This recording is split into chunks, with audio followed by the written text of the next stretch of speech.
Sorry. Okay, I think I missed recording this bit of the video, but I guess it's okay because we haven't started on the P5 part. So if you want to know another time about this, I mean, I can like redo the session again.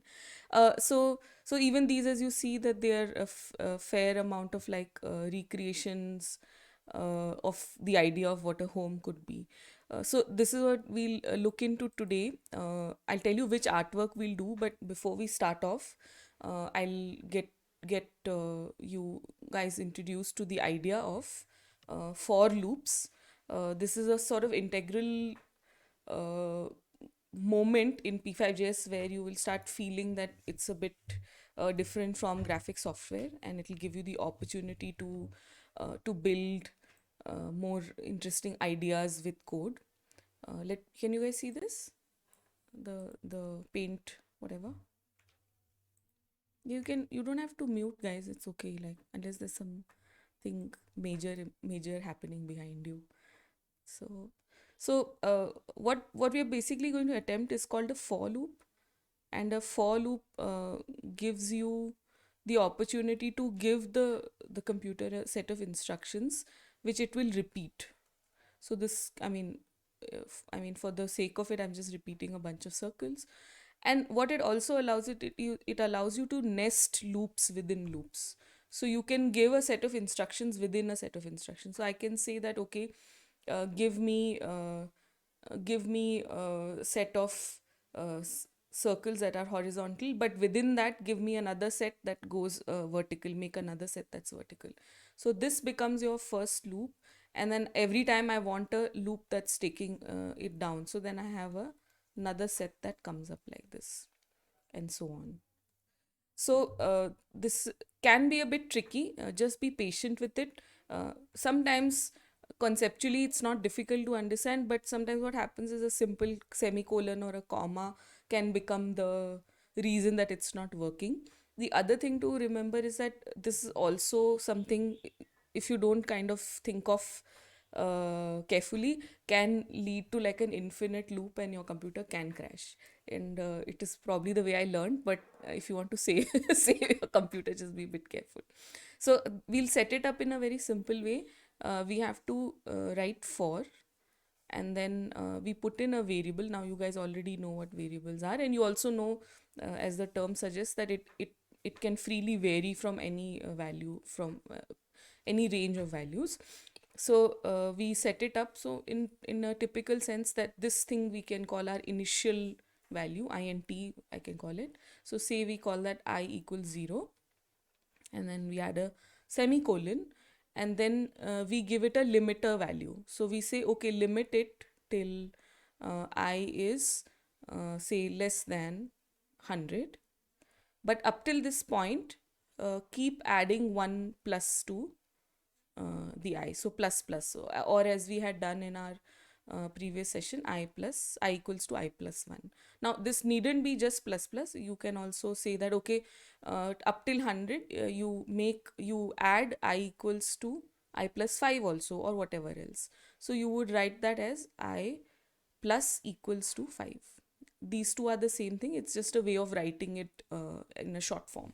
Excuse me, just a minute.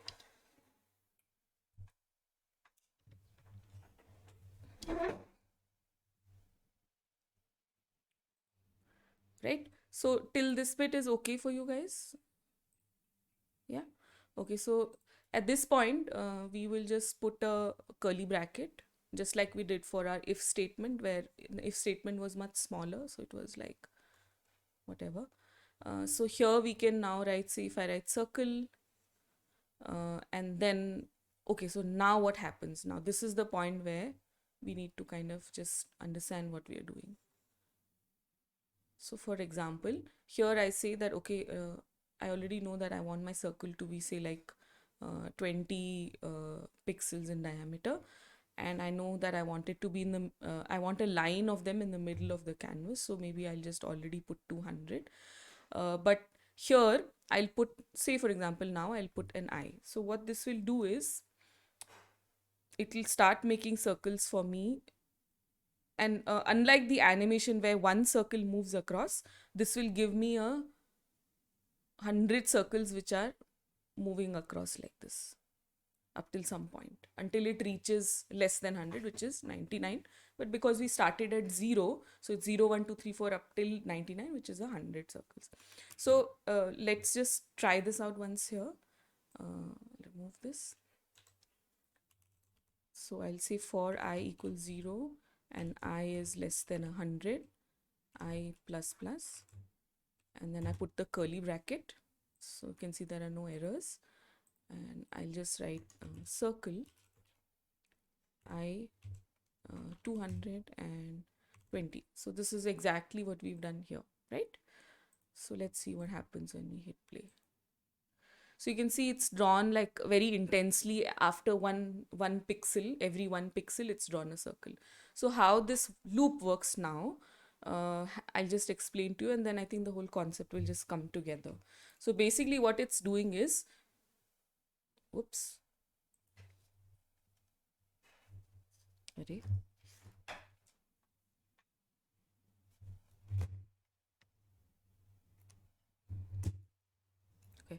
Anything that's happening within this curly bracket is basically running in a loop. Even though we know that our draw also runs like a loop, but there's another loop that's happening inside here. And what that loop is doing is that it's telling the program that, okay, first you try I equals to 0, and then you run the loop again, and then you try I equals to, so I plus 1 will now be equal to 1, and then make it 2, and then make it 3, and keep going on like this until you reach 100, and then you stop, right? So that's what it's doing. So it's actually like making these really close circles to each other, and making it, it's stopping at 100, which is the value that we gave it here. So instead of saying plus plus, say if I did 10, can someone tell me if I'll have more circles or will I have less circles? I haven't hit play yet.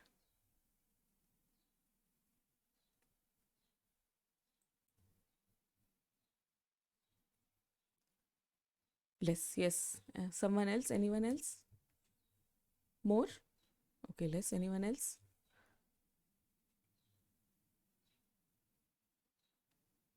Okay, no one is saying anything. So it is less.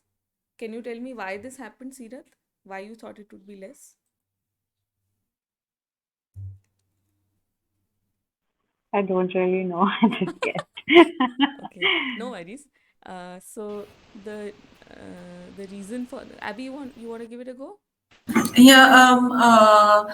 So we're starting from zero, and like we're ending at 100, and like when the increment was one, we had like 100 separate steps.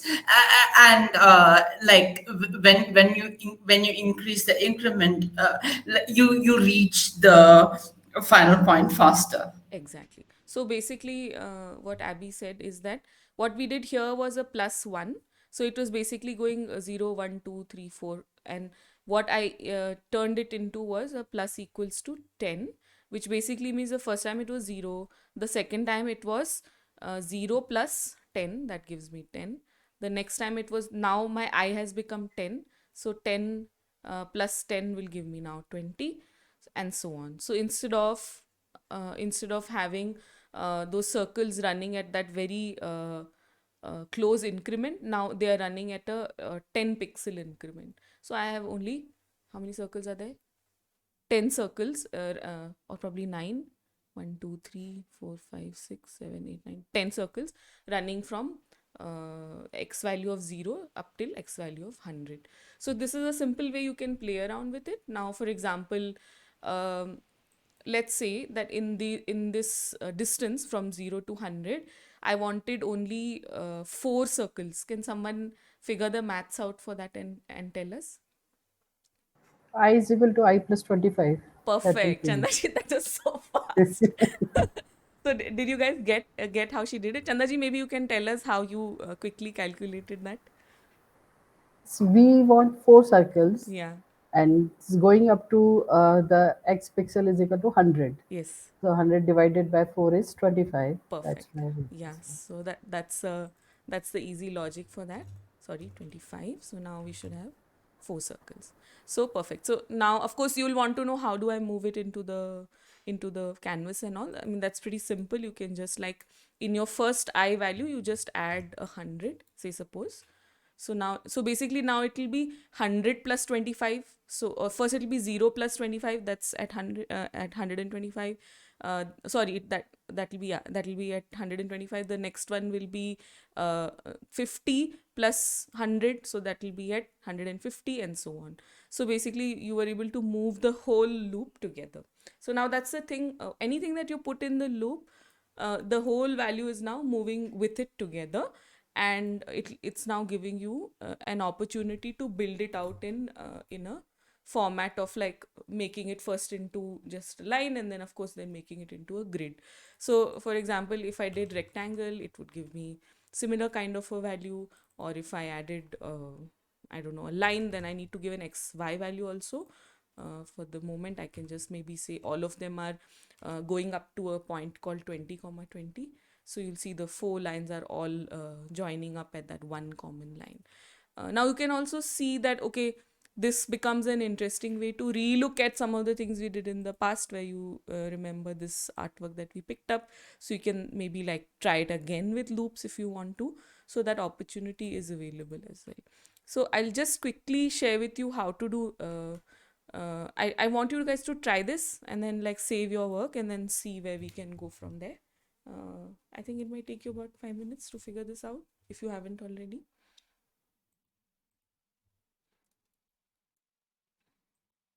So it's basically an initial value, a limit, and then the increment value that you want.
Sorry, are you guys okay?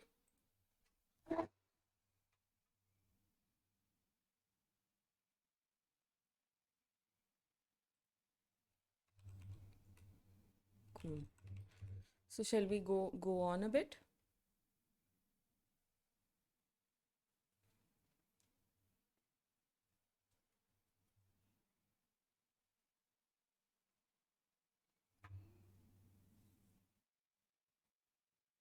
Okay, now I'll need Chandaji's help a bit to figure out a bit of math again. So basically, what I'm thinking is that maybe now it'll be an interesting time for us to see if we can do, say, a set of. Sorry, I'll just move this. Maybe make a set of on our 400 by 400 pixel canvas to make a set of squares, maybe like 10 squares that move across, all of the same size and unlike this, sorry. So, right? So, Chandaji, can you just give me the quick maths for that? Like if I want 10 squares. 10 squares means width will be 40 each Okay, so let's keep the width at 40 each. and height is also 40 each. So height and width can be 40 each. So that means that all of them, the XY location of this is always going to be 0 and then 40. Please tell me if I'm doing this right. 80, Yeah, 80. है Yeah. ना, and so on. Okay. So that will be what? 120. Sorry, please tell me. Right? Yeah. Okay. My mental maths is very poor. Okay, so this is the way we'll move forward with this, right? And then I'll give you one more trick to remember for future reference when you're making sketches. That just like we write draw or background or rect, there is a value called width and height that's pre-existing in P5JS, which is basically pulling whatever number you have for your create canvas height and width and height.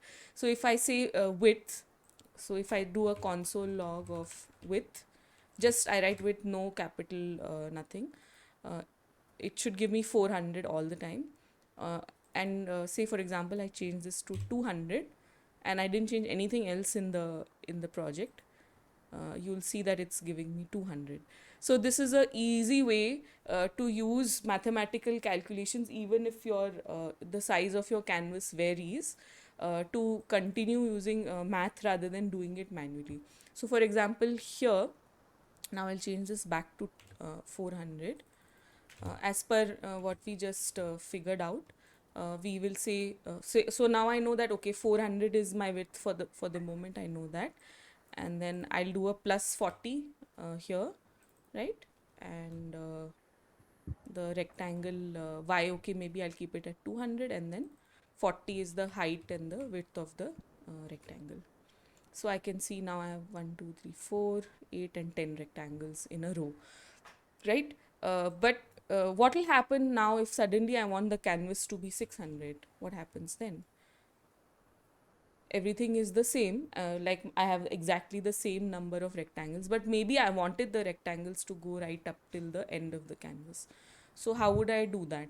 So instead of writing 400 and then changing that now to 600, I'll just say width.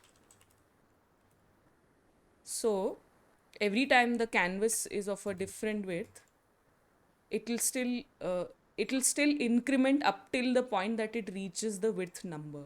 So if it was 100, it'll the width will always read as 100. So I don't have to keep changing my for loop if I want to change the dimensions of my artwork. So this works for height also, and this works for width also. So currently we are just doing the 400 by 400, and I'll take this up to say like 20. And at this point, you can play around with it a bit, like maybe you want to give a little bit of a gap between the two rectangles, right? So this for this you could either make the rectangle smaller, or you could change the increment size. So I could either maybe make this a plus 10, which will give me the gaps, or I could make my rectangles a bit smaller. So like I could, instead of going with 40, I'll just go with 30. So of course, if you change it in the for loop itself, the calculation for the number will go. Here it will at least just retain the same number, and just change the width and height. So now, can someone tell me if they know how could I get a whole grid of squares that can be like made just with the for loop?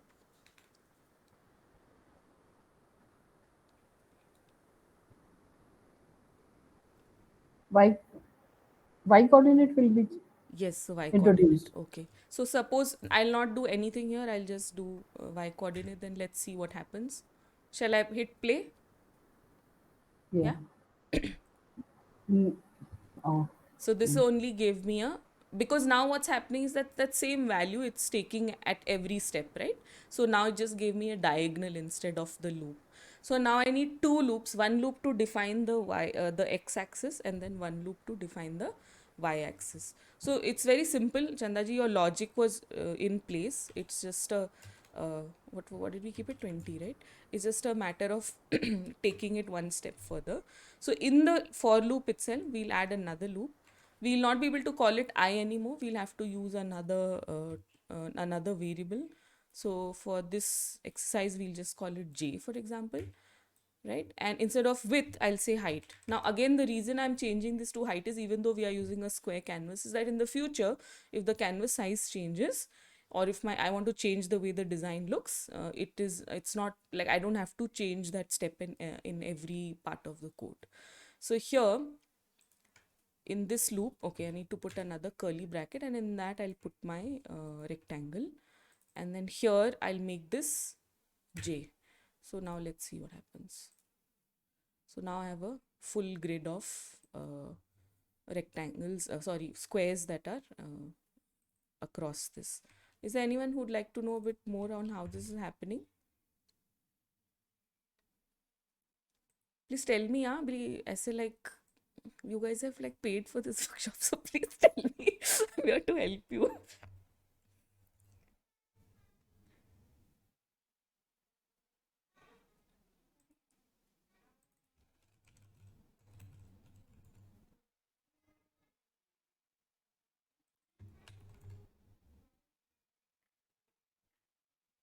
Nobody has questions. Okay. Um, uh, Huh. yeah, so like both the x-axis and the x coordinates and the y coordinates are like Yeah. being incremented. Uh, f- uh, we start at high at width equal to zero, and and as the as the second for loop like goes on, you more and more like circles go are Yes. drawn up, and like in the next iteration of the first for loop, you like shift shift and again more circles Yeah. straight up, and go ahead. Yes. So basically, it's like imagine that what's happening now is that it's basically saying that first give me just one line of, one horizontal line of these circles every time, and then give me that full horizontal line again, full horizontal line again. So every time the loop for the first loop was only running for this, right? Was one line. Oops, we don't have anything here. I'll make it 20, right? So it's only running for the first one line. But when we added the other loop, what it's doing is that also add this instruction to it to make this whole line again little bit below it, little bit below it, little bit below it. So that's all that's happening in this, right? So of course then you can kind of bring it a bit to the center, because just to kind of like balance it out. So you can just like you can just keep adding numbers and checking, okay, this is this much. I want to try and see what it looks like when it's there, or whatever. So here, similarly, like if I made this say 600, now because my height and width are as per the variable of P5JS, I shouldn't have to really need to change anything. It should give me that same kind of grid if my math is, the rest of my math is correct. So now you have this simple format to build grids of shapes. But today's exercise is not going to be so much about the shapes. We'll just take on one particular artwork from Zarina's work, which is a fairly simple one. This one here only. So I think based on what we've learned today, we can easily recreate this one. But before we start off, I just wanted to give a couple of things that we can just think about, is which are already, I think I added in the course detail, but I'll reread it also. Um, Okay, so now a couple of things we can do, like how do you use a loop and an if statement together, and how can you also like kind of distinguish between a loop and a if statement. And the last thing would we'll be looking into just very briefly is angle. Oh, dheere Yugen. Angle mode and translate. So how we'll go about this is. Sorry, it's very distracting. He's shouting. Okay. Uh, so for example, here what we did was I'll not do a nested loop now. I'll just do a simple loop only, and maybe say place the circles at 120y. What do I need to do if I maybe only want the circles? Maybe I want half of the circles to turn up as black and half of them to turn up as some other color, blue. So I can the if you want to do alternate, we'll do that in another session. But right now, let's just try to make like half of them blue and half of them red. So. Uh, so uh, I'll go back to Chandaji. Please, can you tell me? So, if I want to get half of them, so like, so that's uh, of the 10, how many circles do we have now? I don't even know. 5 and 10 and 15, I think.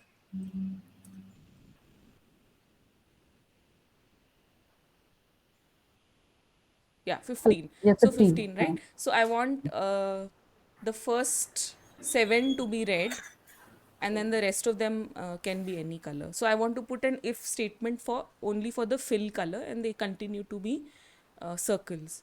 So what would be the number to get to the seventh one if I have to add so 40 times 7, right? If I need to get to the 280. seventh 280. circle, because our increment is 40. Sorry, what did you say? I is less than equal to 280. 280. Okay. So suppose I say that I is less than equal to 280.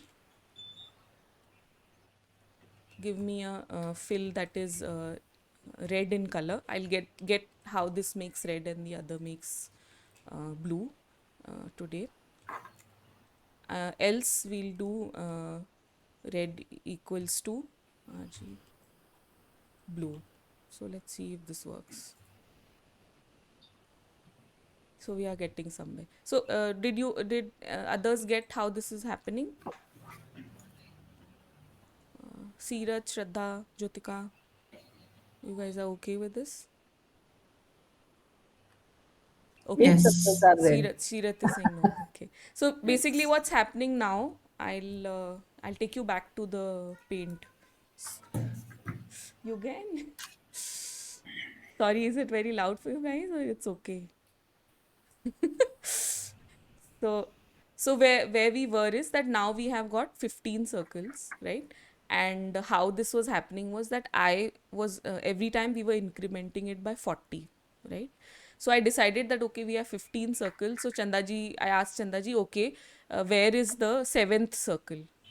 At what pixel location? So because she's so quick with math, she quickly figured it out. So she already knows that the increment is 40 every time. So all we needed to, if we needed to know the seventh location, we just needed to do 40 times 7, right? Which she No, told. it was actually wrong. It was wrong. Eight circles are red in this. Ha, in Yeah. this, because maybe because of the equal. So 280 equal. Yeah, हाँ, equal. that's We why. have हाँ, put the equal. equal sign. Okay. So Okay. so we didn't have to put equal. Chalo, okay. So now so we know that okay, this is how we reach the seventh circle.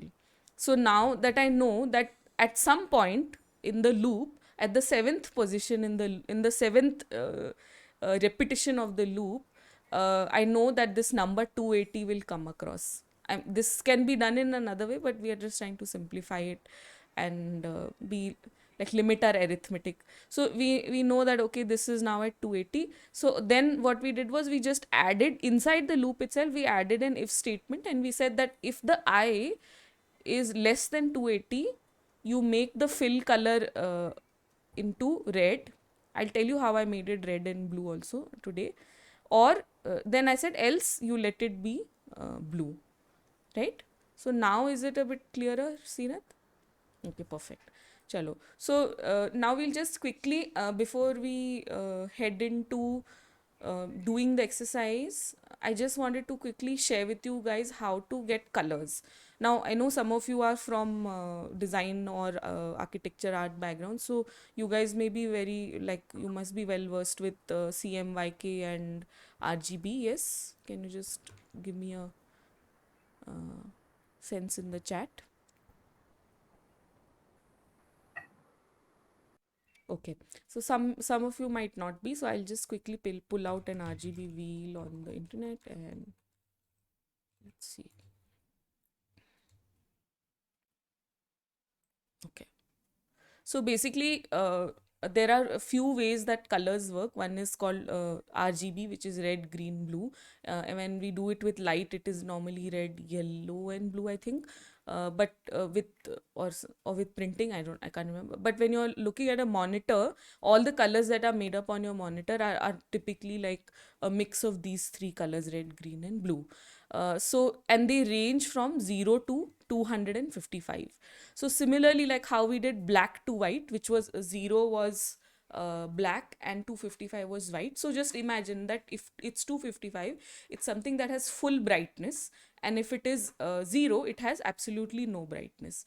So here, if I'm going to put all values of 0 of R, G, and B at 0, it will give me, it will give me something that's black. Where did it go? Right? You can also use color pickers if you want to, like, just kind of go a little bit by andaz. So like here you can see this is white. So all of them are 255, 255, 255. And if all of it is pure black, then it is 0, 0, 0. So red is 0, green is 0, and blue is 0. Right? And then suppose I want to do a full red, then obviously my red is going to be 255 and my green and blue will have a dark value. It will be 0. And say for example I want a full green, I can do the same thing. I can go to 55 and then I'll get a full bright green. Or if I want a full blue, then I'll get a full blue here. So this is this understandable? Abhi Chanda ji, is it okay? Shraddha? Yes. So basically now how we apply this in P5JS is very simple. After you've written fill, you put earlier we were just using one value here. Now you just need to put a comma, then put a value for blue, for green, and for blue. So so I want it to be red. So obviously 255 R value. Then my green value remains 0. And then what is my blue value? Can someone tell me? 0 will be 0, right? So then it gives me the red value. So you don't need to really like stress and calculate this every time in your mind. Just go and type RGB color picker in Google, and here you can just type color picker, and I think it has its own color picker which comes up. Yeah, there you go. And then just explore whatever color you want, what you like, right? Because as you go on, you may want to start recreating in a bit more detail. Maybe you want that canvas color to come, right? So all you need to do is find that right color that you're looking for, see the value that it's giving you, and just paste it onto your canvas. So for example, even with this particular artwork of Zarina, so we know that it's kind of this biscuit beige kind of color. So I can bring the value like to here, whatever, however bright or dull I want it to be. And then I can just plonk it in my background section, and it will give me that same value that I'm looking for, right? So this is a simple format for color. In the next session for tomorrow, I'll even teach you how to give it different kind of transparency levels, like opacity. We'll do that tomorrow. So now I'd like you guys to think about how you want to recreate this particular artwork. And just do it in whatever way you feel is best. Maybe you need one loop, maybe you need two loops, maybe you need an if statement, maybe you don't need an if statement. However you feel is best. You can also do them very painstakingly individually. It's totally up to you. But just try to do this with the for loop. So I'll also do it with you guys. Let's see if I remember how to do it. You can use rectangle if you want, or if you want, you can use line, whichever one you prefer. You can go by the actual count. Like I remember Nanditi from one of the previous batches, she actually counted all of them. Or you can just go a little bit by like visual appeal that okay, maybe like 20 of these seem to be fine. If you're struggling, don't worry about this gap here. First, just make a full block of these, like a full ribbon of these little lines or rectangles, and try to make it again in the vertical, and then slowly build on that. So I'll also try to do it in the same way, so you guys also can build it with me. Is that okay? Yes. Yeah. Cool. So just keeping in mind the time, let's do two lines of this, so that I can finish that last bit about angle mode. Oops, sorry. Uh, Arey. So maybe don't have to do all four currently in the session. You can do it later. Just maybe try both, either both the horizontal bands, or sorry, vertical bands, or both of the horizontal bands. So I'll also do that with you guys and see where it takes me.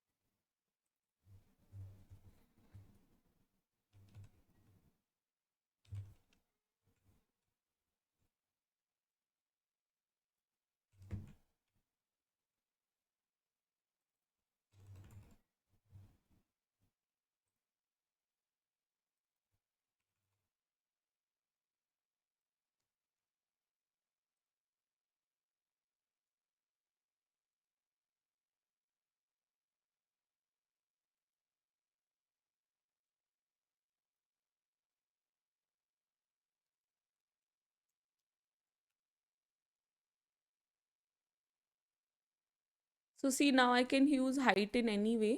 I know height is 600 here. So I want them to kind of be at the bottom. So I can say height minus 35, which is 600 minus 35. So now I don't need to ever change this value again, because every time it will give it to me at the bottom if I use the variable height instead of using the variable using a fixed number. Uh,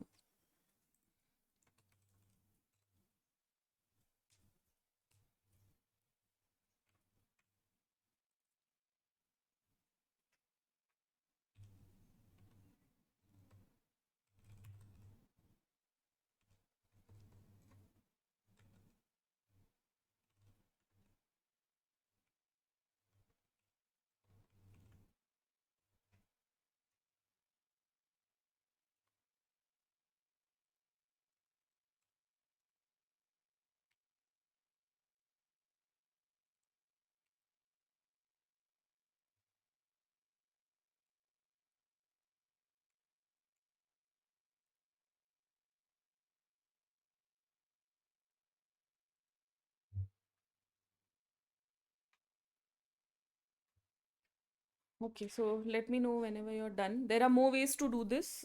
We can discuss them also, but let me know when you've reached here.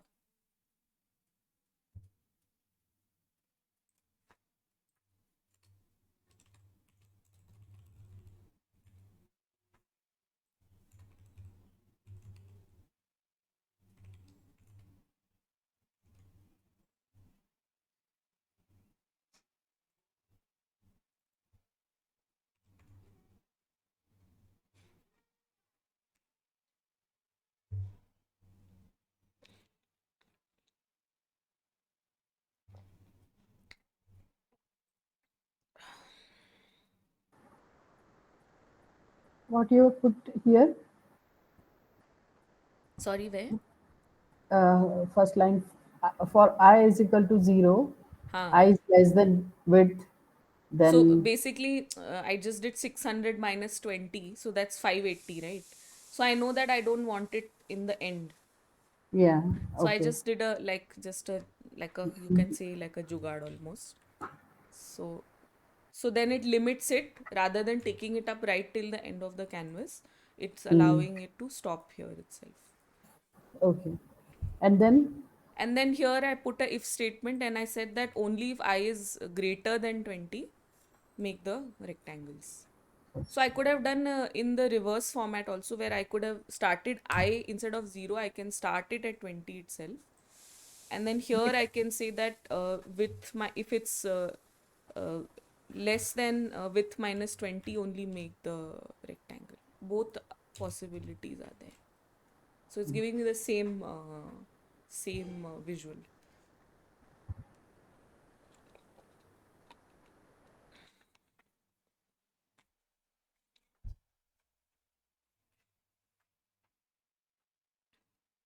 Okay.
Ambika, what it indicates no stroke, Sorry. empty.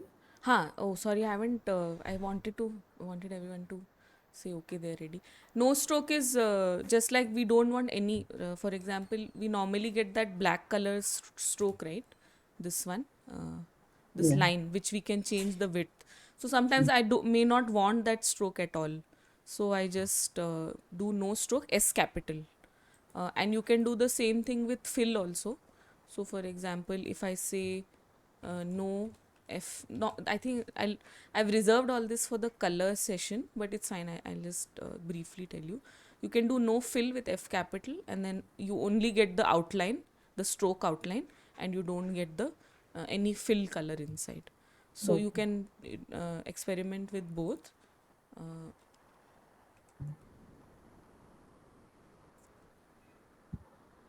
so I think Chandaji, don't you think from the same loop we can make the rectangles also? What do you think, Jyotika? The rectangles on the vertical band.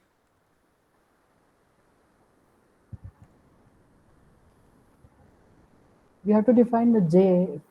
Uh, But there's no need of a loop. I don't know. I'm thinking that it should be possible. Uh, Say, for example, I know that every time I wanted to start at 0, and I use that same I value because it's a square. We are making a square artwork anyway. And then 35 can be my width and 5 can be my height, okay. right? So,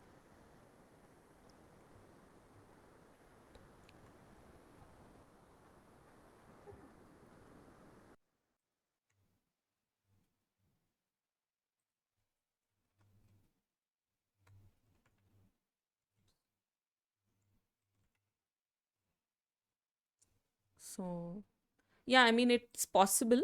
It may not be exact, but definitely you can use the same loop itself. If you don't even say, I don't have this if, even if I don't have this if statement here,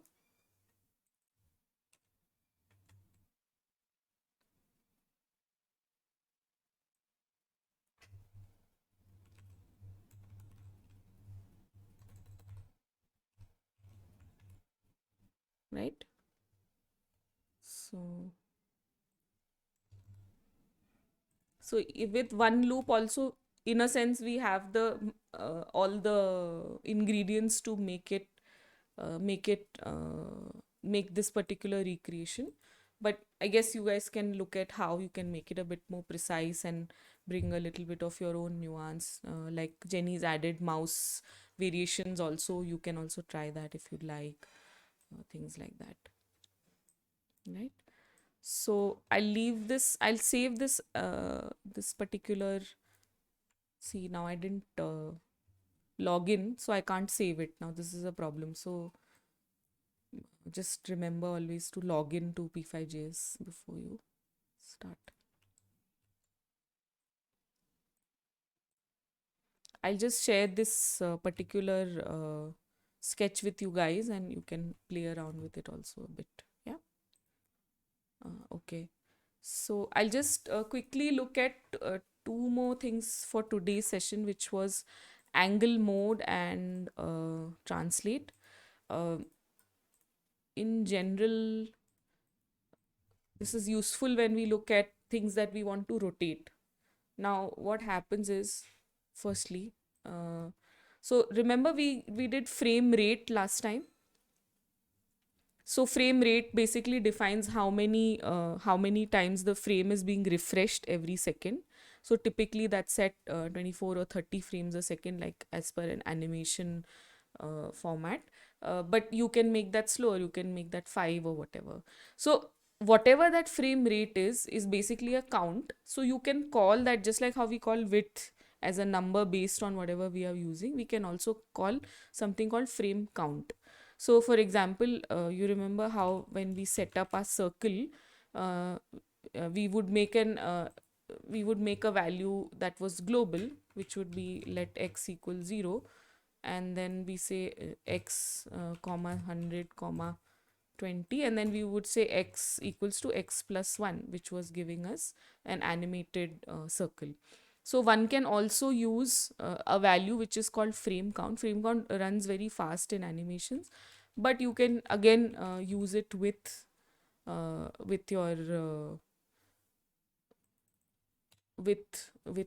you can use it as basically as a number within your sketch.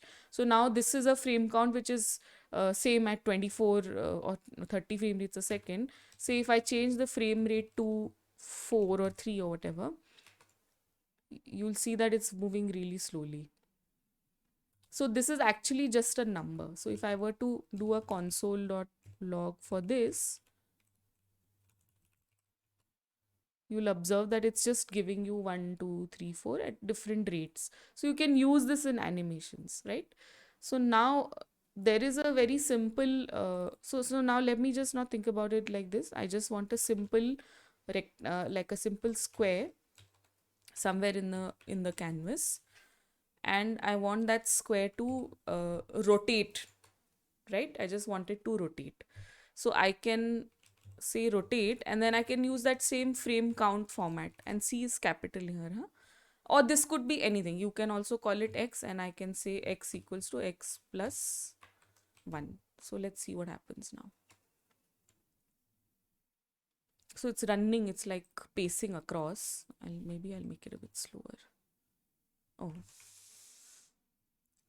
But you can observe that strangely when I'm doing this, the point of its turning is not actually the circle, the rectangle itself, but it's almost as if the whole canvas is turning from this point here, which is the origin point of the canvas. Is someone else also feeling that way?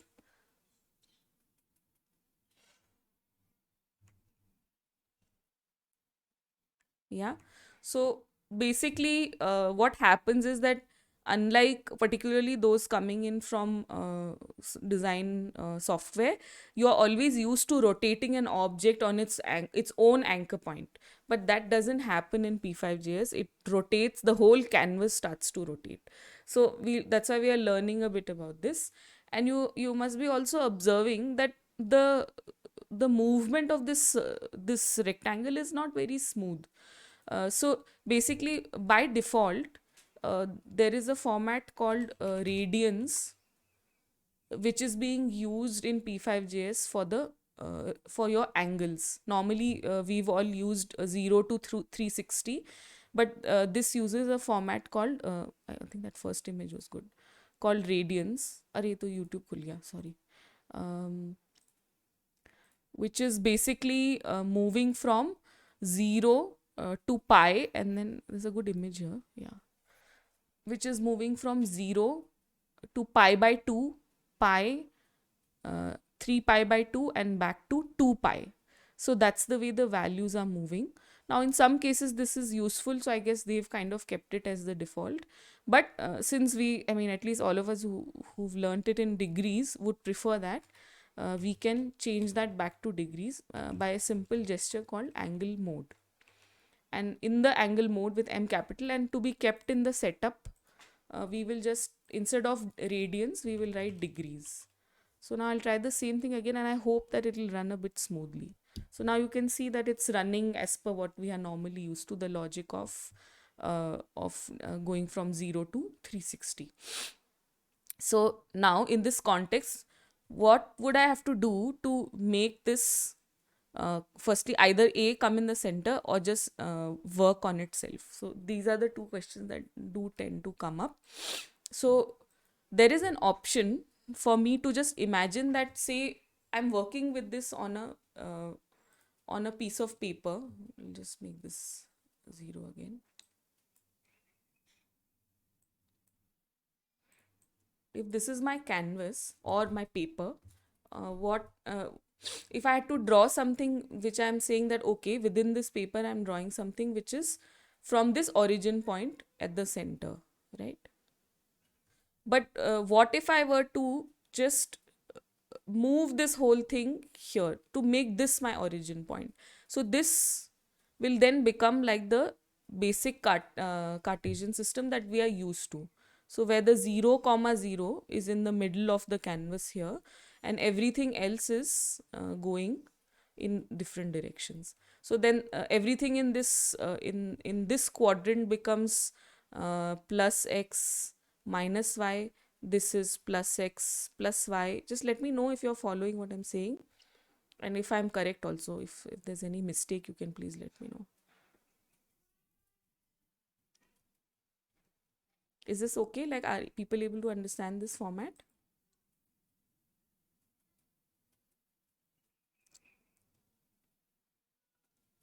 Yes. So now in the, I think maybe there's a reason why they use radians. I haven't understood it, but one has had to accept it. So basically, one can, with just a very simple one-line command, change this origin point, which was originally and by default always in the top corner, to anywhere on the canvas. Right? So I can put it right in the center. I can put the origin point here. I can put the origin point at any place that I want to. Right? So for me to do that, I need to do something really simple. I just need to say translate, which is just written as translate. And then I just need to say that, okay, translate the origin point to a different x, y coordinate. So for example, maybe I'll put it in the middle of the canvas. So I already know that now I can use width and height as variables. So if I say width by 2 and my canvas size is 400, what would this give me? Can someone tell me in the chat, Seerath?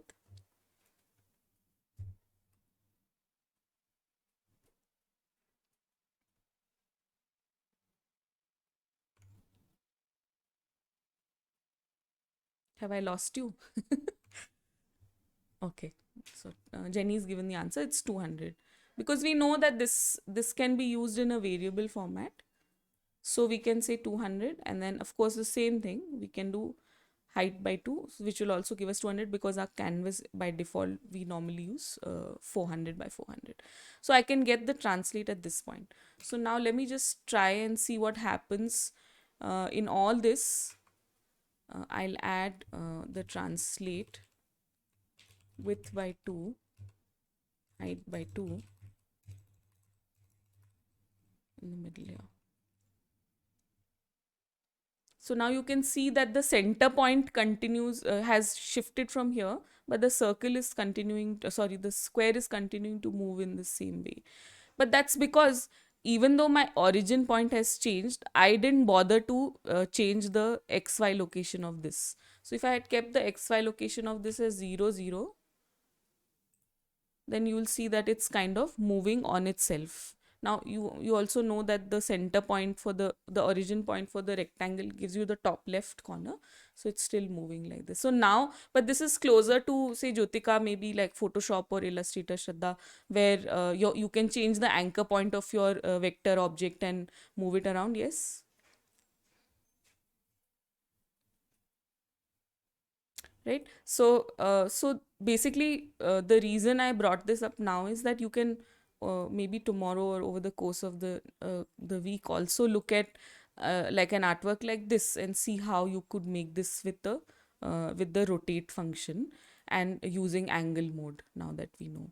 So anyway, so this is what I wanted to capture. Now you can explore rotate however you want to.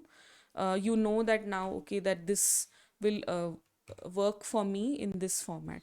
So for example, now this was an animated rotate. One can even just do a fixed rotate. So if I didn't have this rotate here, I would get a rectangle in the center, and then I added the rotate at, I want to rotate it at 60 degrees. So it will give me this. But if I didn't have this translate here, it will rotate, and suppose I wanted the rectangle at this point, suddenly the rectangles vanished. Right? So this is my original drawing, and I added rotate here, and then suddenly where is it gone? Because the whole canvas has rotated on that top left corner. So suddenly I can't see it. So what that basically means is that when I use the rotate function, and this was my canvas, the whole canvas from this point has rotated 60 degrees like this. So if my rectangle was here, now my rectangle has gone somewhere here. So that's why I'm not able to see where it is. So that's why all you have to do is just add that translate function first, and then add your rotate function after that, and then make your shape. So you'll get it to rotate in the way you want to. So this is kind of what we had for today. I'll since I've shared the P5J sketch with you, you can kind of work it out and change your background color. Now you know how to change color. Then place those objects wherever you want to. Like where did it go? Where's the file? Only I forgot. Yeah. You can change where the rectangles or your lines are moving around. So what now we are going to look at, now I just want to quickly, like, just to leave it up to your imagination about what you can do with this. I'll just show you as well. Let's see, now this is continues to be X, and I had a line here which is going from 0 to 0 and 100 to 100, right? So now it's giving me something close to that artwork.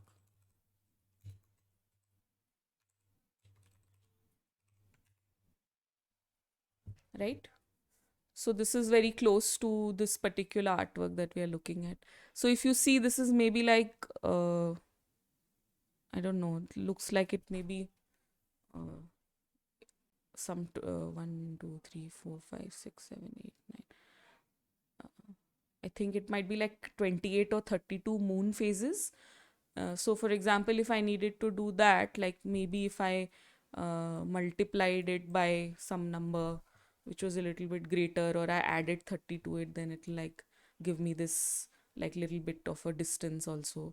So you can work with it, like understand a bit about how you'd like to use degrees. So again, degrees and radians is diagram is basically I think I didn't show this. I was assuming that this is my screen that's sharing. Sorry about that. So it starts from 0, pi by 2, pi, 3 pi by 2, and then back to 2 pi, or which we know more commonly as 0, 90, 180, 270, and back to 360. So that's basically what we are doing here. So you can think about how you'd like to recreate this one. Maybe you want them to be super close. Maybe you don't want the animation. Maybe you want to use it in your for loop and bring all of them in one go without an animation. So you can think about that. If you lower the frame rate, will it be more similar to the artwork? Yeah, you can try it however you want to. That I'll leave it up to you.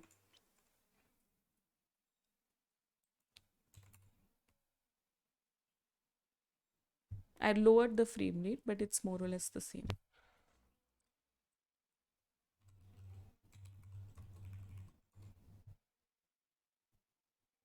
Here it is a bit, because I used frame count instead of one. Right, so you can try this whichever way you want to. I'll just also show you quickly. If people need to leave, please don't have to be polite. No worries. I can show you also. Say for example, we added a for loop. I now we already in angle mode degrees, so we can say I equals to 0, and then I goes up to 360 degrees, and then I is added every say I don't know, 24 times maybe. And then here I can say rotate I times, and then add a circle which is at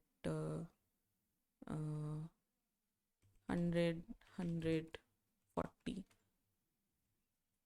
Wait, sorry.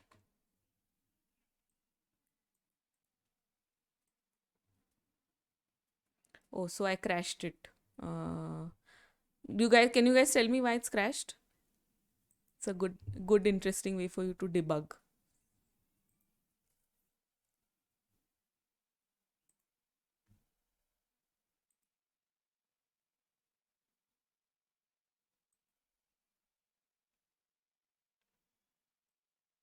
I'll give you a hint that there's an error I've made on line 12. Sorry, yaar. I know this particular loop business is a bit tough. Just give yourself a bit of give yourself a bit of a boost. Have a coffee and then try again. And I'll keep a clinic session in the middle of the week, and then we can do it again. Yes, because I missed out the equal sign, so it crashed. So hopefully. So now it's there on the top. Now again I can do a translate here, and it'll give it to me in the middle. Now obviously my maths is not particularly correct, so it just gave me something very random. But I can kind of plan it properly, and Chanda ji can remind me of the correct maths behind it, and then we can do a proper rotation of it. So, but the possibilities are available. Like sometimes I rely on the cohort to figure things out a bit more. But don't worry about it. Stick to what you find most comfortable. If you don't want to go into this whole rotate business, just continue with this particular artwork, the one that we discussed, this one. Just try to recreate it as closely as possible, and then once you're able to do that, you can also like play around with the experimentation with the mouse X, mouse Y, and all that. So maybe like every time my mouse moves, the rectangles on the left start to kind of shake a bit, or the ones on the right move with me, or their height changes or something like that. So, or their width changes, something like that. So, or you want to try it with color, you want to make the whole artwork and just like change the background and the fill color every time my mouse is moving. So then you're flipping out the colors of the artwork. You can do that. So some fun possibilities with it. Don't worry too much. The less afraid you are of your computer, the more you'll figure it out. So if you're crashing and all, don't worry. It's just a browser. It's like overdoing a game or a video and then your computer crashes. Just think about it like that.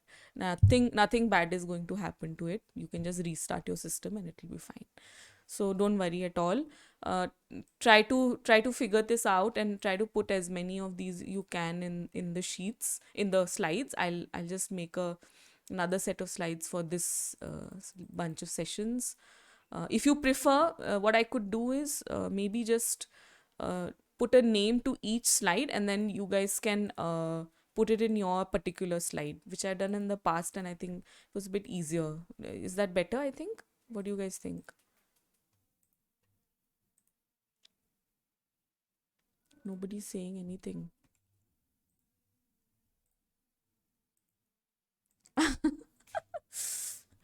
So don't worry, and don't have to think that someone's is amazing and yours is not great and all of that. Like, just keep yourself as your next kind of milestone. Don't worry about how others are progressing. I'll just show you a very old, one of the oldest, like the first batches I did in last year July. There was a person called Anisha, and she was also like this. She would feel very exhausted after I did all these complicated ones, and eventually the things that she came up with were so amazing. Like, I was shocked that even it was possible, and that's only possible because you're already creative and inventive in other ways which I don't know about. So you have to figure that out on your own. So she started off very simple. Can you guys see the slides? Yeah. Okay. Right. And her, so like for her to like reach this one, I had to take 3 extra sessions for her to understand loop. But and then it was a little bit like, okay, what's happening, and then by the end of the sessions, her Instagram was like going crazy and she was doing such amazing projects on her own. She was exploring typography on her own. She was able to like recreate this custom function format on her own in some other totally other ways. So don't, like, everyone has their own pace, so don't stress about it at all. Today was a bit maths heavy, I know. So just give yourself that energy to figure out what works for you best, and not, we don't still have to be good at maths. We always have someone who's better at maths than us, and we should rely on them. so so I don't have a worry. question. Go ahead, please. Yeah. Like, can we rotate objects on like for instance, like rotate a rectangle from its se- uh, like through its From its center center. point, yeah. So Yeah. basically, uh, typically what happens is that, one second, when you make a rectangle, it starts at the top corner. See, even when you're drawing in paint, you can see that it's starting at top left. And then once I've assigned an x and y, it's just telling me, okay, just give me a width and a height, right? So what we do in P5 is also similar, but there is a very simple format for you to say, make that point, that origin point, make it the center of the rectangle. And you just have to write one extra line of code for that. You can just say rect mode and then center all caps and M is capital. So for example, uh,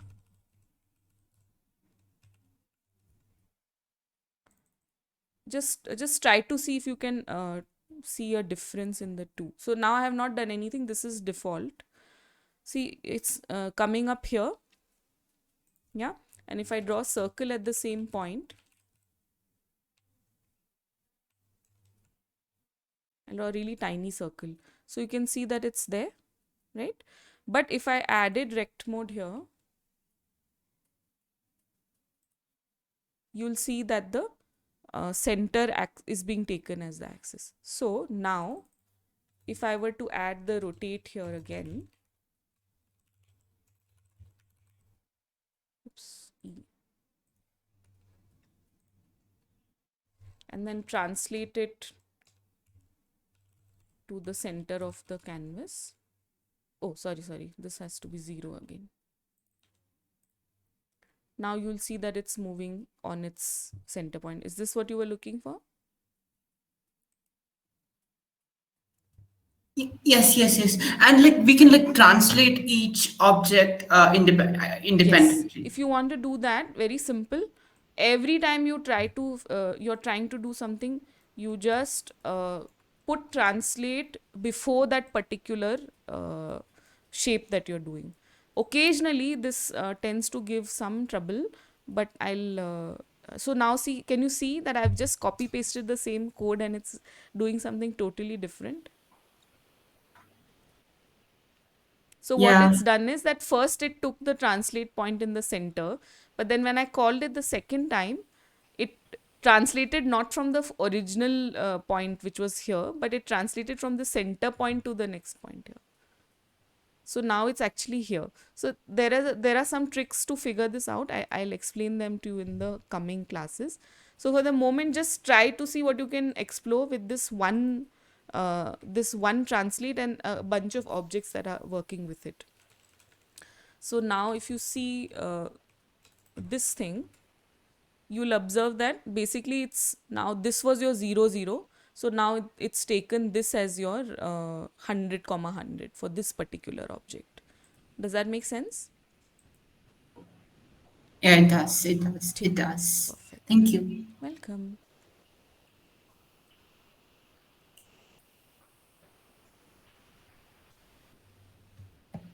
So yeah, so like I think this background being in setup always gives you some very beautiful looking things. So you can always try some interesting uh, visualizations with this.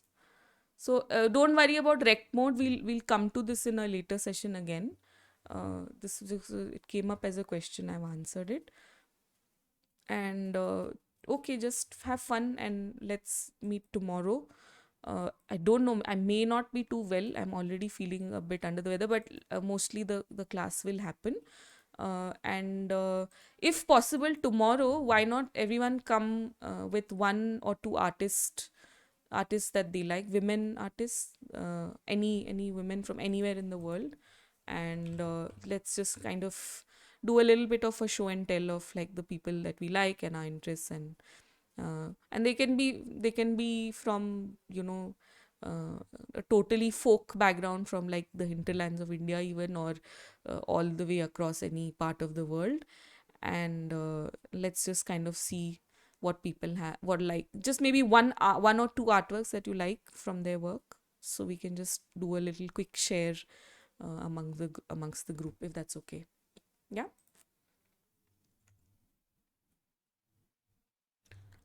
And for those who are feeling a little like the pace being too fast, and if the videos aren't working, uh, just mail me separately, and then we'll set up a bit of a time to do a little doubts clearing session if required. Yeah. Okay. Thank you.